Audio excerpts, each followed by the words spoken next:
Hello there, I'm Chris Jesson. I'm a Principal Town Planner with Planning and Design Group. I work in Nottingham as a planning consultant.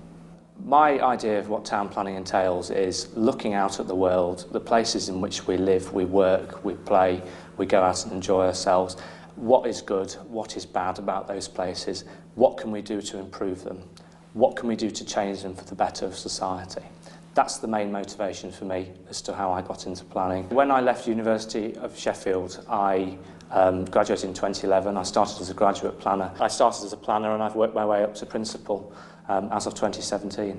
But my job at P&DG is more based on the site promotion side of planning for housing, for employment, for leisure, for recreation, all manner of different land uses.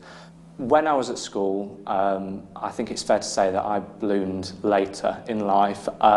School was a relatively unpleasant experience. When I was aged 9, I was diagnosed with Asperger's syndrome, so I'm autistic by definition. So that had a lot of additional elements to play with. Not only did I have to sort of engineer myself socially to try and get on with the people, but also obviously had to work out how to be like other people.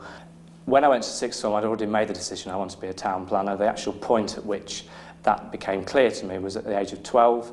I went on the Connections website, I answered the relevant questions of what I wanted to do in my personality. The two options that it gave me were town planner and tram driver.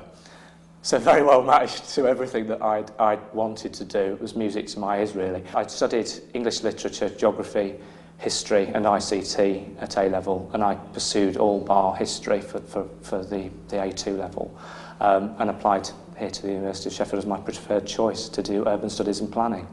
My family were fully supportive. I was the first person in my family to go to university, and I have a reputation of, if I want to do something, I will try my best and work as hard as I can to carry that through. I won't give up, and that's what I did with planning. For planning, you need all manner of skills. The emphasis is that you might well need a lot of numeracy and mathematical skills. I myself am pretty slipshod at maths, but managed to have got through that. You do need attention to detail.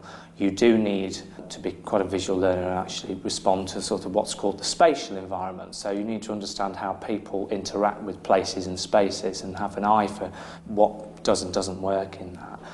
You need to have an eye for design, so what represents decent design so that it's legible for people to move around in, so places don't become dead and ghostly. I think my work-life balance is good, and I spend a lot of my spare time in what I like doing. I like to fill out that time, so I'm a motoring enthusiast. I love going visiting places, stately homes. I like going to travel in this country and abroad, and I make sure that I enjoy that.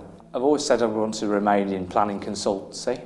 I've indicated before that to my employers that I would like to keep training and learning on the job, and in 5 years' time I would obviously like to see myself in a sort of advanced position from where I am now. I'm incredibly proud to be a principal planner. I'm only aged 28. I'm really pleased with that. I've got into something that I wanted to enjoy. I sort of knew I would enjoy, but there are a lot of barriers in life that sometimes get in your way, and I've managed to get through those.